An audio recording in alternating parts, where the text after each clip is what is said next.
Assalamualaikum warahmatullahi wabarakatuh. Selamat pagi, selamat siang, selamat sore, dan juga selamat malam kepada Pak Indra.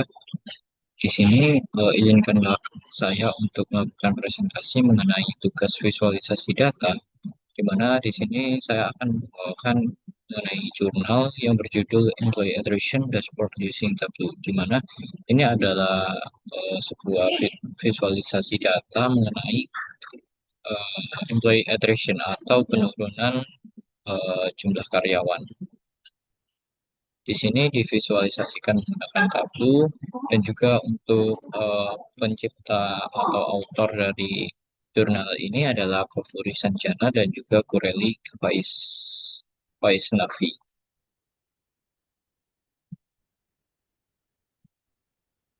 Baik, sebelumnya perkenalkan saya Renaldi Susanto dengan NIM akhir 187231081. Di sini kita akan membahas mengenai penelitian dari jurnal ini. Jadi tujuan dari jurnal ini dilakukan adalah untuk visualisasi dan juga menganalisis tingkat attrition karyawan atau penurunan jumlah karyawan dengan menggunakan Tableau, di mana Tableau ini digunakan agar dapat membantu manajer dalam mengidentifikasi karyawan yang bernilai dan berupaya untuk mempertahankannya. Tingkat attrition dapat dianalisis berdasarkan beberapa faktor, yaitu meliputi peran pekerjaan, lama waktu sejak promosi terakhir, jenis kelamin, serta jumlah perusahaan yang pernah menjadi tempat kerja karyawan yang sebelumnya. Baik, sebelumnya kita akan masuk ke pendahuluan, di mana employee turnover rate ini mengacu pada jumlah total pekerja yang meninggalkan perusahaan selama periode waktu tertentu, termasuk karyawan yang keluar secara sukarela serta karyawan yang diberhentikan. Employee turnover ini merupakan hal yang penting untuk diperhatikan karena dapat menyebabkan kerugian besar bagi organisasi.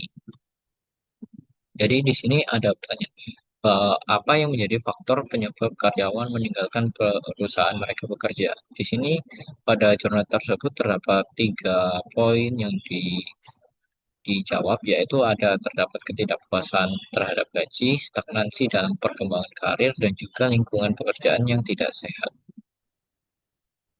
Jika perusahaan dapat memvisualisasikan dan memprediksi tingkat attrition atau karyawan yang berpotensi keluar dalam waktu dekat, maka perusahaan dapat melakukan upaya atau strategi yang dapat mencegah kehilangan karyawan yang berharga.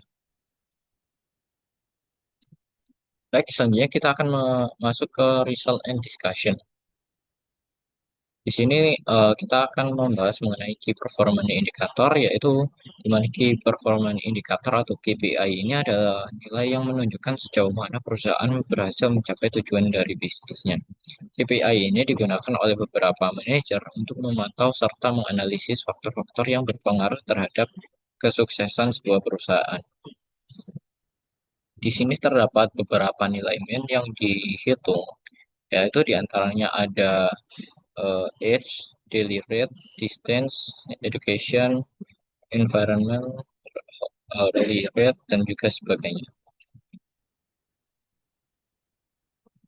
Kemudian kita akan membahas mengenai attrition by job role atau penurunan pekerjaan berdasarkan posisi dari pekerjaan, di mana tingkat attrition berdasarkan pekerjaan tertinggi ini dialami oleh job role atau posisi laboratory technician dengan jumlah 62 karyawan yang keluar, dan juga yang paling rendah adalah research director, yaitu 2 orang. Hal ini dapat menjadi evaluasi di mana apa yang harus dilakukan, dan juga kita harus memahami bagaimana apa yang terjadi pada laboratory technician posisi tersebut, karena eh, posisi tersebut memiliki jumlah attrition yang paling tinggi di antara jumlah yang lainnya. Begitu juga dengan sales eksekutif, research scientist, dan juga sales representative yang sangat tinggi dibandingkan dengan eh, beberapa posisi, yaitu human resource, manufacturing director, healthcare representative, manager, dan juga research director yang jumlahnya tidak terlalu tinggi.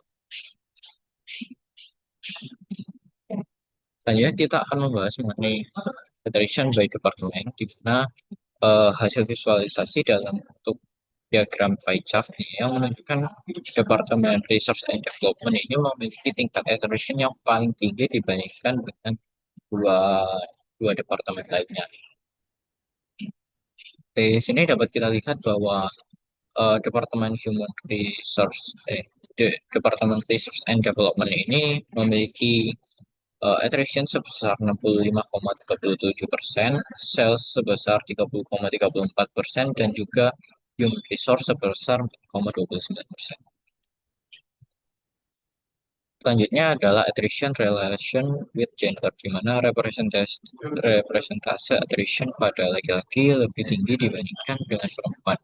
Di sebagian besar peran pekerjaan yaitu laboratory technician, manager manufaktur, direktur, research scientist, sales eksekutif, dan juga sales representatif. Dapat dilihat pada visualisasi tersebut, di mana laboratori laki-laki itu disimbolkan dengan diagram batang yang berwarna biru dan juga yang kuning itu adalah perempuan. Namun ini berbanding terbalik dengan healthcare representatif di mana tingkat attrition perempuan itu lebih tinggi dibandingkan dengan eh, laki-laki. Sedangkan pada job role human resource dan juga research director ini tingkat attrition pada laki-laki dan juga perempuan itu relatif sama. Selanjutnya adalah attrition relation with marital status atau status pernikahan, di mana karyawan laki-laki yang sudah menikah itu cenderung lebih banyak meninggalkan perusahaan dibandingkan dengan perempuan yang menikah. Namun perempuan yang bercerai menjadi kategori yang dengan tingkat attrition yang paling rendah diikuti dengan laki-laki yang bercerai. Kategori dengan tingkat attrition yang tinggi ini adalah laki-laki yang single, diikuti dengan perempuan yang single. Berdasarkan visualisasi tersebut, dapat disimpulkan bahwa pendapatan bulanan yang rendah berpotensi menjadi salah satu penyebab tingginya tingkat attrition pada kelompok-kelompok karyawan tersebut.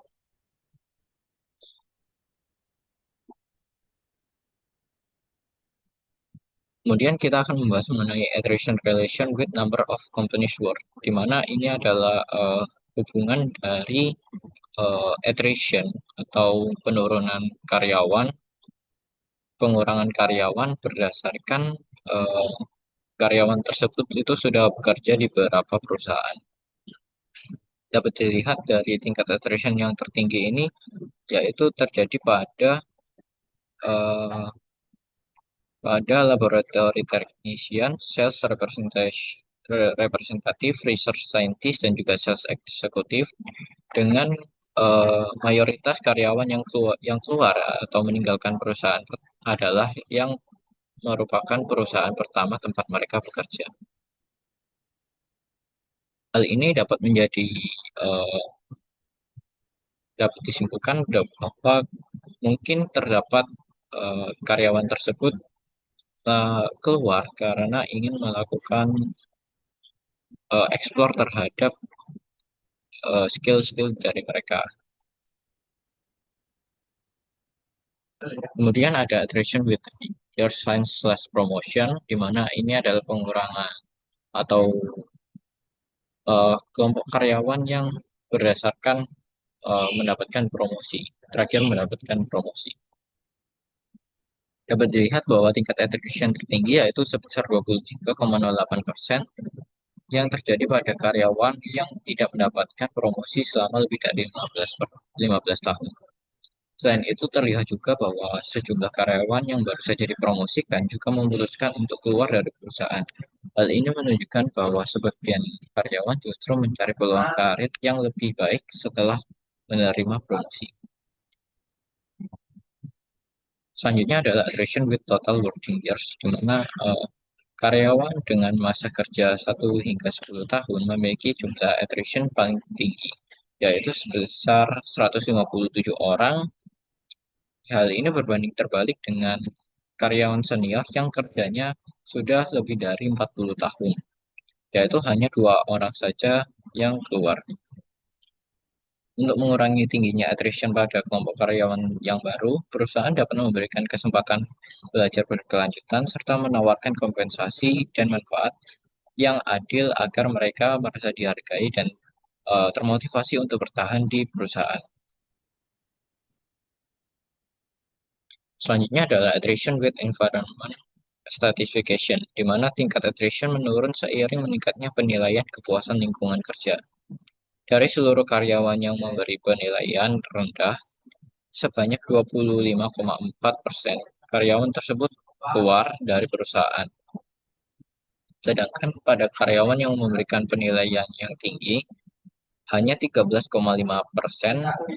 karyawan keluar dari perusahaan.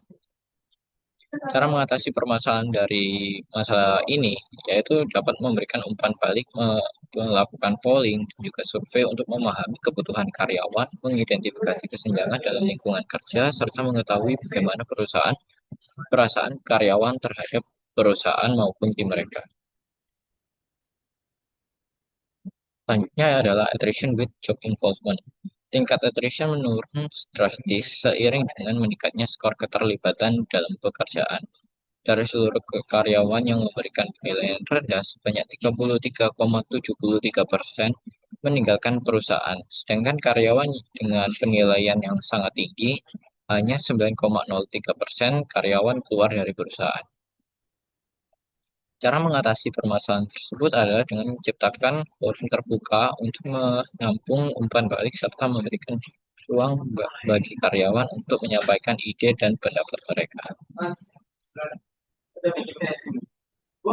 Selanjutnya adalah attrition with percent salary hike, di mana tingkat attrition tertinggi terjadi pada karyawan yang hanya menerima kenaikan gaji sebesar 11%, sedangkan attrition terendah terjadi pada karyawan yang memperoleh kenaikan gaji sebesar 25% hingga 1, dengan tingkat attrition yaitu 1,22%.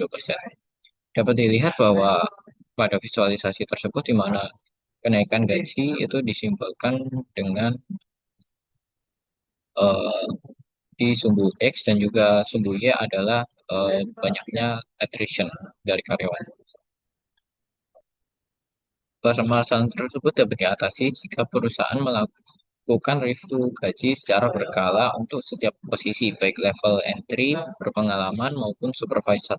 Selain itu, paket kompensasi perlu dibandingkan dengan data pasar dan rata-rata industri agar tetap kompetitif.